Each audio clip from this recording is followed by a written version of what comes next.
Mahari Devi Tapadia Girls College YouTube channel.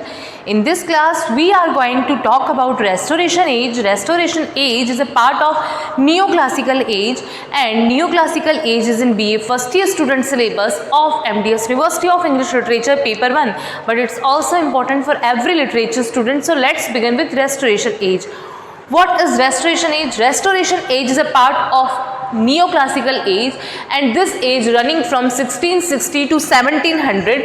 This age is also known as Age of Dryden, and in this age Charles II was the king in this time. ठीक है. And और क्या चल रहा था restoration age में? देखो, आपको मैंने बता दिया कि रेस्टोरेशन एज जो है वो हमारे नियो क्लासिकल एज का पार्ट है. नियो क्लासिकल एज में के बारे में हम ऑलरेडी पढ़ चुके हैं हमारी प्रीवियस वीडियो में. आप देख सकते हैं नियो क्लासिकल एज पे मैंने 2 वीडियो बनाए हुए हैं, एक उसके इंट्रोडक्टरी पार्ट का, एक नियो क्लासिकल एज का जो लिटरेचर में यूज़ है. तो उन दोनों वीडियो को देखें तो आपको समझ में आ जाएगा कि रेस्टोरेशन एज उसका एक पार्ट है. ठीक है. अब इस रेस्टोरेशन एज को पर्टिकुलर मैं इसलिए बता रही हूँ क्योंकि आपके लिटरेरी टर्म के सिलेबस, जो लिटरेरी टर्म का पोर्शन है सिलेबस में, उसमें रेस्टोरेशन एज अलग से लिखा हुआ है. तो आपको रेस्टोरेशन एज के बारे में पता होना चाहिए. चार्ल्स II इस टाइम किंग थे रेस्टोरेशन एज के टाइम. रेस्टोरेशन एज का टाइम पीरियड है 1660 से 1700. 1660 से 1700 तक ये चला था. इस एज को एज ऑफ ड्राइडन भी बोला जाता है क्योंकि जो हमारे ग्रेट ड्राइडन जो पोएट हैं वो इस एज में आए थे. ग्रेट प्लेग ऑफ लंदन, इस टाइम में लंदन में जो है प्लेग फैल गया था, बहुत गंदगी वगैरह रहने लग गई थी. गंदगी कैसे रहने लगी थी? क्योंकि बहुत एक्सप्लॉयटेशन हो रहा था इससे पहले. ठीक है, लोग मर रहे थे, इसकी वजह से गंदगी फैल गई तो प्लेग फैल गया. फिर ग्रेट फायर ऑफ लंदन हुआ जिसमें कम से कम 84 चर्च जो है वो जल गए थे. तो इन 84 चर्च के जलने की वजह से बहुत ज़्यादा जन और धन की लोगों को हानि हुई, बहुत ज़्यादा लोग मरे. उसकी वजह से थोड़ी सफाई रहने लग गई थी लंदन में. तो फिर थोड़ा सा जो प्लेग है उसका भी इम्पैक्ट जो है ख़त्म हो गया क्योंकि थोड़ी सफाई रहने लग गई, क्योंकि ग्रेट फायर ऑफ लंदन में बहुत सारे लोग मारे गए थे. सॉरी. रीओपन द थिएटर, इस एज में और क्या हुआ था? थिएटर जो है जो 1642 में बंद हो गए थे वो वापस खुल गए थे. और जब कोई भी चीज़ 10-12 साल बाद में बंद हुई भी वापस खुले और वो भी एंटरटेनमेंट की, तो लोगों में कितना एक्साइटमेंट रहेगा देखने का. सपोज़ अभी कोरोना पेंडेमिक की वजह से जो मूवी हॉल है हमारे वो बंद हैं, और अगर वो खुल जाते हैं तो लोग कितने ज़्यादा वहाँ इकट्ठे होंगे, कितना क्राउड, कितना रश रहेगा मूवी हॉल में. मूवी हॉल वालों की कितनी बिक्री होने वाली है क्योंकि सबको मूवी देखने का क्रेज़ होता है. जैसे ही कोई नई मूवी आएगी लोग ज़रूर देखने जाएंगे क्योंकि वो इतने टाइम से घर पर बैठे हुए हैं, उन्होंने हॉल को देखा नहीं है. तो सेम ऐसा ही रेस्टोरेशन टाइम में था. 1642 में जो थिएटर्स हैं वो क्लोज़ हो गए थे. ठीक है. पर जब वापस रेस्टोरेशन एज आया तो थिएटर को रीओपन किया गया, खोला गया. तो थिएटर को जब रीओपन किया गया तो लोगों की बहुत ज़्यादा भीड़ आने लग गई और लोग, थिएटर एंटरटेनमेंट का पार्ट है थिएटर, तो एंटरटेनमेंट करने के लिए जो है थिएटर के लिए लोग एक्साइटेड रहने लग गए और जो थिएटर है वो काफ़ी अच्छे चलने लग गए थे रेस्टोरेशन एज में. Restoration literature is realistic. Restoration का जो लिटरेचर है वो रियलिस्टिक है. उसमें इमेजिनेशन से ज़्यादा बात की जाती है रियलिस्टिक चीज़ों पे. It was concern with the life and with the fashion and manner. जो रेस्टोरेशन एज का लिटरेचर है वो बात करता है लाइफ पे, है ना, रियलिस्टिक चीज़ों पे. इमेजिनेशन पे ज़्यादा बात नहीं करता है, वो हमारे मैनर पे बात करता है कि मैनर कैसा है, लोगों का रहन सहन कैसा है, उनकी लाइफ स्टाइल कैसी है. मीन्स वो हमारी पर्टिकुलरली लाइफ पे बात करता है रेस्टोरेशन एज का लिटरेचर. रेस्टोरेशन एज के जो पोएट्स हैं, जो राइटर हैं, वो हमारी लाइफ पे लिखते हैं, वो लोगों को ऑब्जर्व करते हैं, ऑब्जर्वेशन पे लिखते हैं, वो इमेजिनेशन पे इतना ज़्यादा फोकस नहीं करते हैं. Politically, the country was divided into 2 parties, the Whigs and the Tories. इस टाइम में जब चार्ल्स II का टाइम था, जब रेस्टोरेशन टाइम चल रहा था, तो आपको जो पॉलिटिकल पार्टी थी वो 2 भागों में बट गई थी, एक विग पार्टी और एक टॉरीज़. विग और टॉरीज़ ये मानने वाले थे कैथोलिक्स को, एक मानने वाले थे प्रोटेस्टेंट को. तो इस तरह से 2 पॉलिटिकल पार्टी थी, विग्स और टॉरीज़. रेस्टोरेशन कॉमेडी, और इस टाइम में सबसे फेमस हुई थी लिटरेचर में रेस्टोरेशन कॉमेडी.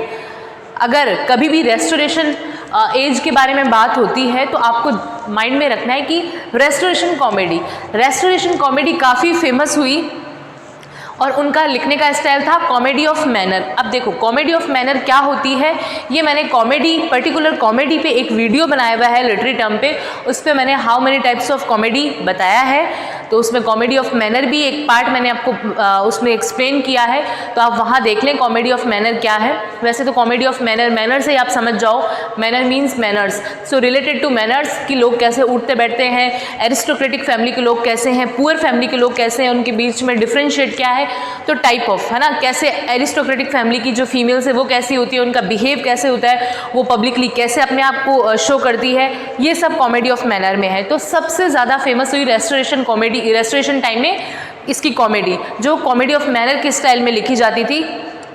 इसके फेमस है विलियम कॉन्ग्रेव, जिन्होंने एक अच्छी कॉमेडी लिखी थी, ठीक है। ट्रेजेडी, इस टाइम में ट्रेजेडी कोई बहुत फेमस नहीं हुई, ड्राइडन ने ट्रेजेडी लिखी थी तो कोई बहुत फेमस नहीं, तो हेरोइक ड्रामा में ट्रेजेडी लिखी जाती थी। अफ्रा बेन इस टाइम में जो हमारे लिटरेचर की फर्स्ट ऑथेंटिक वुमन राइटर मानी जाती है वो आई थी, जिसका नाम था अफ्रा बेन, वो फर्स्ट इंग्लिश वुमन मानी जाती है, ठीक है। वो इसी टाइम में, मीन्स देखो इससे पहले क्या हो रहा था, रेस्टोरेशन एज से पहले एलिजाबेथन टाइम में जो शेक्सपियर हैं उन्होंने ड्रामास तो लिखे, तो जो प्ले करता था उनके ड्रामा को थिएटर में प्ले करता था तो फीमेल का कैरेक्टर भी मेल ही प्ले करते थे। एलिजाबेथन टाइम में क्या हो रहा था, जब कोई भी प्रेजेंट किया जाता था प्ले या ड्रामा स्टेज पे, तो क्या होता था कि फीमेल के कैरेक्टर को भी मेल ही प्रेजेंट करता था। बट ये जो टाइम आया, चाहे तो आप इसे न्यू क्लासिकल टाइम बोल दो या रेस्टोरेशन पर्टिकुलर टाइम बोल दो, उस टाइम में क्या हुआ, लोग ऐसे बोलने लग गए कि फीमेल अगर किसी ड्रामा में लिखी गई है तो फीमेल का कैरेक्टर फीमेल ही प्ले करेगी।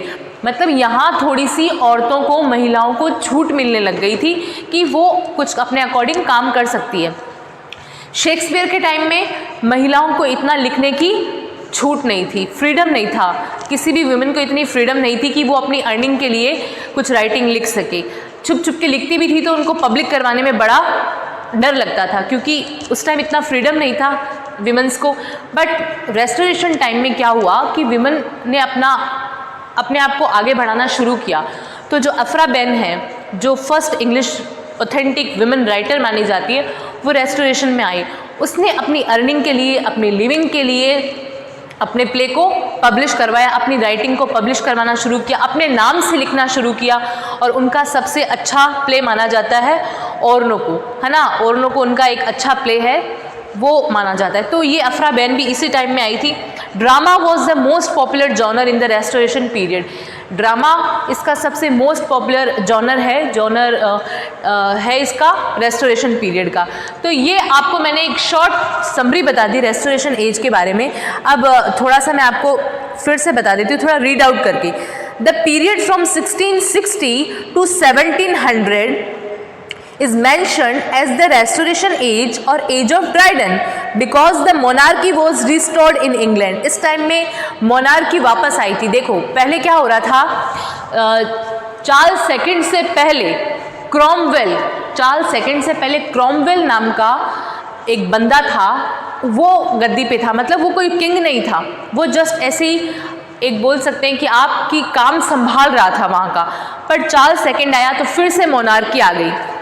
पहले तो हमने एलिजाबेथन एज में बात की थी कि हाउस ऑफ ट्यूडर में 5 मोनार्क थे और एलिजाबेथन सबसे लास्ट वाली और 5th मोनार्क थी। उसके बाद में क्या हुआ कि मतलब 2 तरह के ऐसे चल रहे थे, एक तो मोनार्क था, एक पार्लियामेंट था। वो पॉलिटिक्स में थे, एक मोनार्क और पार्लियामेंट। मोनार्क में आते थे राजा वगैरह, पार्लियामेंट में जो है वो पार्लियामेंट्रीज आते थे। अब उन दोनों का जो धर्म था, आधे कैथोलिक आधे प्रोटेस्टेंट। जो चार्ल्स सेकंड आए, क्रॉमवेल के बाद में चार्ल्स सेकंड आए, वो ऑथेंटिक राजा ही थे, तो मोनार्की एक तरह से वापस आई थी। अब हमारे चार्ल्स सेकंड का भी क्या था कि इनके जो है बच्चे तो बहुत थे, पर इनका कोई भी लीगल सन नहीं था कि कौन गद्दी पे बैठे, इसलिए ये भी एक दिक्कत थी। That period from 1660 to 1700 is mentioned as the Restoration Age or the Age of Dryden because the monarchy was restored in England in the year of 1660 Charles II was brought to the throne.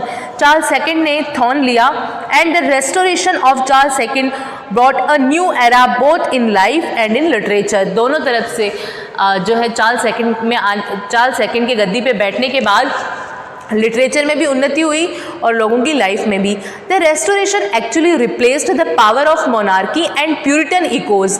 जब ये Charles II आया तो वापस से क्या हुआ, power of monarchy हो गई, मोनार्की का पावर वापस आ गया. और जो पहले प्यूरिटन चल रहा था, प्यूरिटन एक तरह का एज माना जाता है छोटा सा, उसमें आप बोल सकते हैं कि लोग रिलीजियस लड़ रहे थे तो उनका थोड़ा बोलबाला कम हुआ. It bought the power of a parliamentary system under the two parties Whigs and Tories. इस टाइम में दो पॉलिटिकल पार्टीज थी, विग्स और Tories, and both parties encourage social stability. दोनों ही पार्टी इनकरेज कर रही थी सोशल स्टेबिलिटी को. Thus, the period from 1660 to 1700 has the most importance and it is called the age of restoration. ठीक है. अब social and political conflict with the come back of Charles II. जब Charles II वापस आए, England's social political and religious trends have transform. तो सब कुछ बदल गया. इंग्लैंड जो है वो सोशली, पॉलिटिकली, रिलीजियसली सब तरह से बदला हुआ नजर आया, ट्रांसफॉर्म हो गया. The two devastating incidents, the great plague, और बहुत ज़्यादा दो ऐसे इंसिडेंट्स हुए जो लोगों को हानि पहुंचाने वाले थे. एक तो the great Plague of London, मैंने लिख रखा है the great Plague of London, और दूसरा था ग्रेट फायर ऑफ लंदन. ये दोनों ऐसे वो थे डिवास्टेटिंग कि इन्होंने क्या है सब तरह तबाही मचा दी थी. And did much more harm to English social life. इन्होंने इंग्लिश सोशल लाइफ में काफ़ी हार्म पहुंचाया. किसने? ग्रेट प्लेग ऑफ लंदन और ग्रेट फायर ऑफ लंदन ने. Politically, the country was divided into two parties, the Whigs and the Tories. Both parties were largely devoted to the Anglican Church. Later, both the parties joined together to put an end to King James II, who misruled for 4 years after the Bloodiness Revolution of 1688, which called William of Orange and Queen Mary to the throne, was simply the indication of England's healthy and sanctity, according to W.J. Long. देखो, आपको समझ आ रहा होगा कि इस time में Charles II आए. Charles II के आने की वजह से सोशली, पॉलिटिकली और सब तरह से इंग्लैंड जो है चेंज हो रहा था. इसी बीच में दो बहुत बुरी घटनाएं भी हुई. एक तो ग्रेट प्लेग ऑफ लंदन और एक ग्रेट फायर ऑफ लंदन, जिसमें लोगों को काफ़ी नुकसान हुआ. उसके अलावा दो पार्टीज़ थी, पॉलिटिकल पार्टी, एक विग और एक टॉरीज़. उसके अलावा थिएटर की रीओपनिंग हो गई. All the institutions that were closed in the puritanic movement were open during the Restoration period. Political monarchy, parliamentary and law were all restored. सारे जो भी थिएटर्स थे वो बंद जो हो चुके थे प्यूरिटन के टाइम में, वो सब खुल गए थे, उनका रीओपन हो गया था. तो ये जो चीज़ें हैं वही आई थिंक आपके लिए इम्पॉर्टेंट है. मैंने बता दी है शॉर्ट में. आपके बीए फर्स्ट ईयर के अकॉर्डिंग इतना इनफ है. अदरवाइज़ तो रेस्टोरेशन एज पे या किसी भी एज पे बात करते जाओ, बहुत सारे छोटे मोटे टॉपिक्स मिल जाएंगे बात करने को, but exam point of view से इतना आपके लिए इनफ है. एक बार फिर से मैं शॉर्ट में समझा देती हूँ. रेस्टोरेशन एज है वो 1660 से 1700 तक चला. Restoration age neo classical as का एक पार्ट माना जाता है. नियो क्लासिकल एज में मैंने वीडियो बना दिया, आप देख लेना. रेस्टोरेशन एज को एज ऑफ ड्राइडन भी बोला जाता है. रेस्टोरेशन एज के टाइम में चार्ल्स II जो था वो किंग था. इस टाइम में ग्रेट प्लेग ऑफ लंदन भी हो गया था, ग्रेट फायर ऑफ लंदन भी हो गया था. प्लेग का मतलब आप समझते हैं डिजीज़ थी, जैसे अभी कोरोना चल रहा है वैसे एक बड़ी डिजीज़ थी प्लेग. और ग्रेट फायर ऑफ लंदन में कम से कम 84 चर्चेज जल गए थे. ठीक है, इनके जलने की वजह से लोगों में फिर से एक बार आया कि बहुत ज़्यादा गंदगी फैलने लगी, तो थोड़ी सफाई रहने लगी, तो प्लेग भी कंट्रोल में आ गया. Reopen the theatre. इस टाइम में जो थिएटर है वो रीओपन हो गए थे, जो कि 1642 में बंद हो गए थे, उनको वापस रीओपन कर दिया. Restoration literature is realistic. Restoration का जो लिटरेचर था वो रियलिस्टिक था. ये लोग इमेजिनेशन पे ज़्यादा बात नहीं करते थे, ये रियल चीज़ों पे ज़्यादा बात करते थे. It was concerned with the life and with the fashion and manner. ये लोगों की लाइफ पे, उनके फैशन पे, उनके रहने सहने के ढंग पे, उनके मैनर्स पे इन सब चीज़ों पे इनको ऑब्जर्व करके ये लोग ज़्यादा बात करते थे। कहने का मतलब कोई भी पोएट जो है लोगों की लाइफ पे ऑब्जर्व करता था, लोगों की लाइफ के, उनके कपड़े पहनने के तरीके को, उनके ढंग को, उनके लिविंग स्टाइल को, उनकी लाइफ स्टाइल को ऑब्जर्व करके लिखा जाता था। Politically the country was divided into 2 parties. जो पॉलिटिकली ये कंट्री 2 भागों में बंटी हुई थी, एक तो थे विग्स और एक थे टॉरीज। रेस्टोरेशन कॉमेडी सबसे इम्पोर्टेंट इसमें मानी जाती है। रेस्टोरेशन कॉमेडी इसका पार्ट है कॉमेडी ऑफ मैनर। बहुत अच्छी अच्छी रेस्टोरेशन कॉमेडीज़ आई। Tragedy, heroic drama. Aphra Behn first English woman, her play Oroonoko drama was the most popular genre in the Restoration age. I hope आपके लिए इतना enough है। फिर भी अगर मुझे नीड लगी तो इसमें बहुत सारी चीज़ें बाकी रह गई है, जैसे कि कौन कौन सी रेस्टोरेशन कॉमेडी आई, इम्पॉर्टेंट कॉमेडीज़, उसके अलावा जो इसमें इम्पॉर्टेंट पोएट थे, इम्पॉर्टेंट राइटर थे, उनके बारे में मैंने आपको नहीं बताया क्योंकि लंबा बहुत बन रहा है वीडियो, इसलिए तो मे बी मैं एक वीडियो और बना दूँ उस पर। अदरवाइज़ यू हैव ग्लॉसरी, तो आप उसमें देख सकते हैं, गूगल कर सकते हैं आपको बहुत कुछ रेस्टोरेशन एज के बारे में पढ़ने को मिल जाएगा। तो आपको आई होप समझ आ गया होगा रेस्टोरेशन एज क्या है। Thank you.